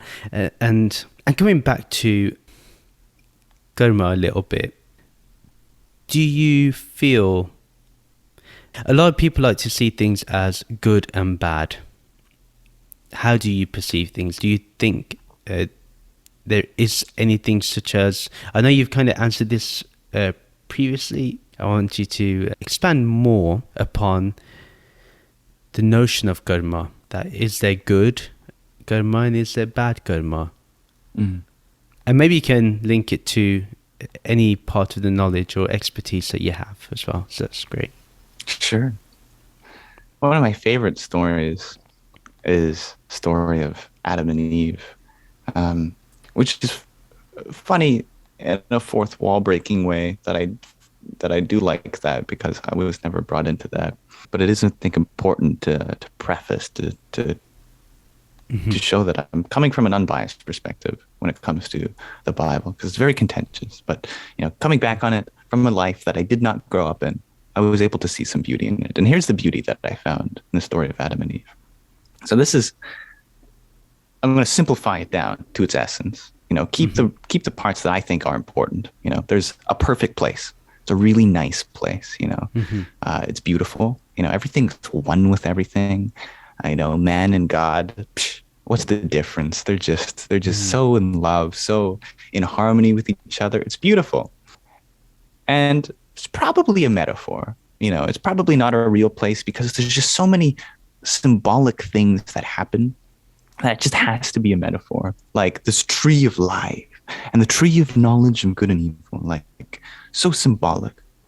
And one tree, God said, you can eat from. The other tree, God said, he suggested not to, because if you do eat from it, then you will be separated from this perfect place. And that was the tree of knowledge of good and evil. And they did end up eating from the tree of knowledge of good and evil. And historically, this is really important. The saying good and evil, when you had those three words together in Hebrew, it no longer means good and evil.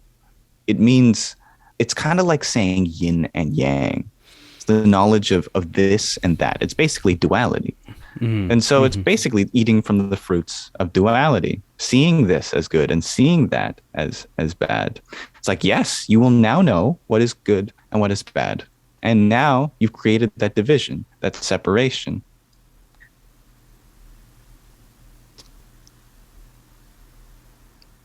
The first thing that happened when they ate from that tree is that, well, there's a couple things in no particular order, but they all show you that this sin was not what caused separation from God, but is separation from God.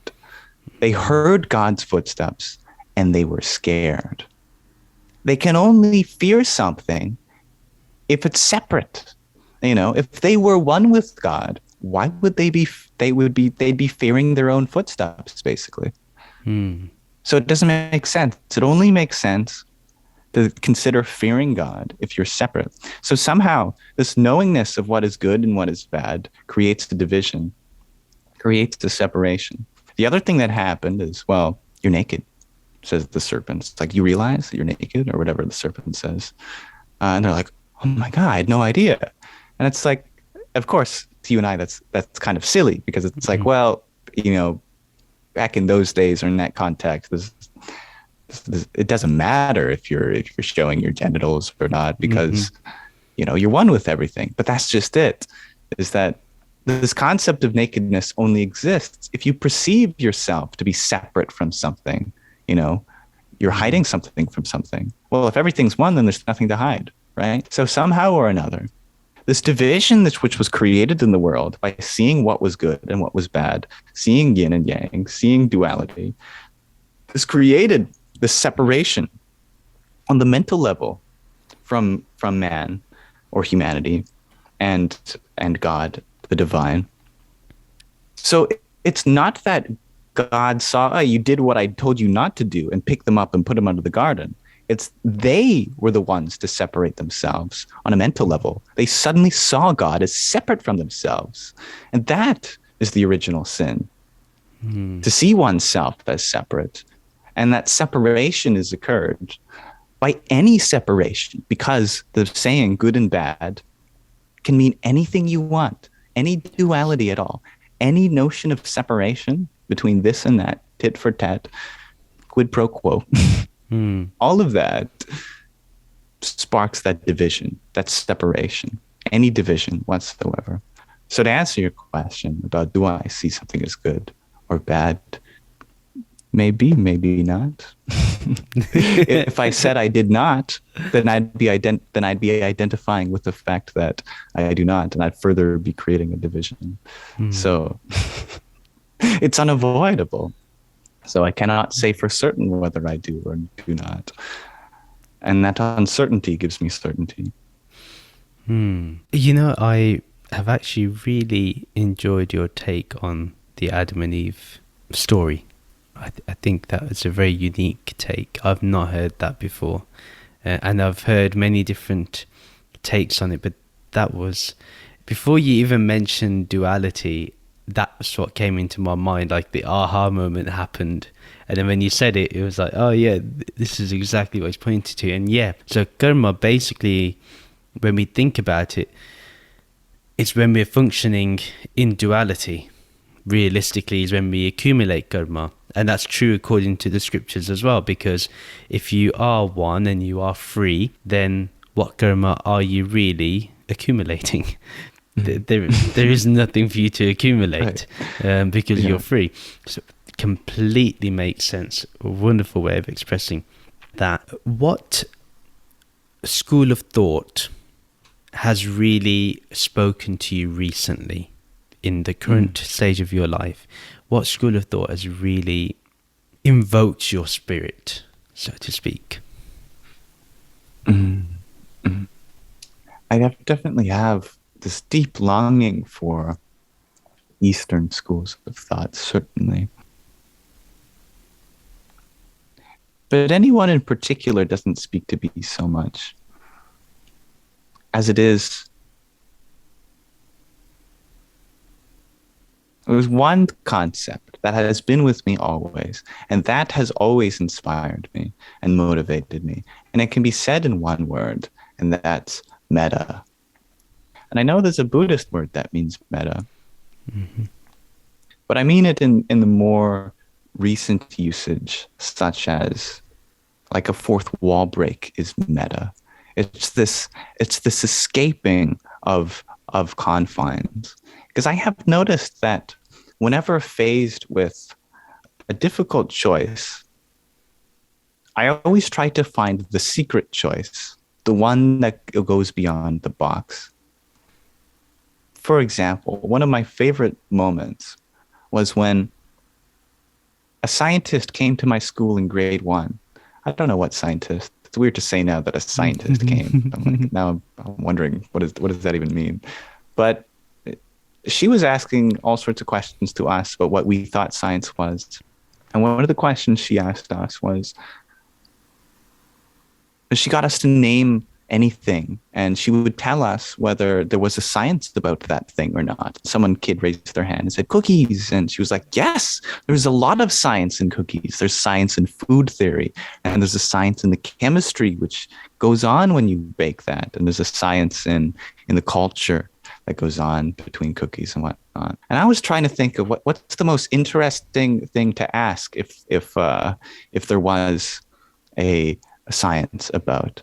And I really wanted to find the most meta question to ask in that scenario. And so I raised my hand and I looked her in the eyes and I said, what about a science of nothing? And she didn't understand. And that frustrated me because it's very hard to say that sentence when we don't consider nothing as an object. I'm like, no, I mean like literally nothing. Is there a science of nothing? And I don't think I got an answer. And I was upset that I didn't get an answer, but I was happy that I found that question to begin with, because that was so novel to me. I never stopped thinking about that. Was there a science of nothing? Because science concerns itself with things, right? So this somehow or another throughout my life, I have always been pushed to find the most meta answer to things, the most meta question to ask. You know, it's like, what's the craziest thing to write a story about? Well, the meta answer would be, why don't we write a story about the craziest thing to write a story about? You know, writing a story about writing a story. Well, that's pretty meta. That's pretty beyond. And I think that aspect of meta is the upward arrow which shoots us onto the higher perspectives, because it breaks the fourth wall. It allows us to shatter our box and transcend it into a plane that we didn't even realize was a plane. You know, I'd write in my French class the notes that I heard from my teacher on a paper towel, and she said, "Why'd you do that?" And you said you wanted us to write our notes on paper. Is this paper, right? And she'd be like, "Well, you know what I mean. I mean one of these pieces of paper." So I took the paper, I got a staple, and I stapled my paper towel to the piece of paper. And I'm like, "Here, this is on paper, right?" And she's like, "Okay, well, now you really know what I mean." I'm like, "I do know what you mean, but I like breaking the fourth wall. I like getting meta with it, because it creates such an interesting perspective of life. And that has shaped my thoughts always." Yeah, there is a lot of discussion about meta and all this. So yeah, it's very unique that you've been practicing that since grade 1. So possibly even before that, for we know. Right. Which is really good. So we're going to wrap things up. I'm conscious of time, but there were some final questions I was going to ask. There's 2. Maybe more will come out of the answers that you give. But what's one piece of advice you can share with my listeners? Ooh. There's 2 objects of meditation that I think are important to keep in mind within most decisions. I want you to imagine how your childhood self would appreciate this decision, as if they were looking through a window watching you. But I'd also like you to imagine your older and wiser self seeing this. Because we have the ability to do that as a concept. We can pretend like our younger self or our older self is watching this decision. And in some sense, that kind of breaks time. And you do seem to get this sense of your childhood self and a future self. And you kind of act upon things not as an individual self anymore, but a universal self through time. And that is so profound that we have the ability to do that. Just imagine your childhood self watching you, judging you, in a loving way, of course. They're going to jump out and beat the crap out of you. And similarly, imagine your older self, what they would feel about this decision. And I think that always makes you pick the right one. Wow. That's very, very interesting.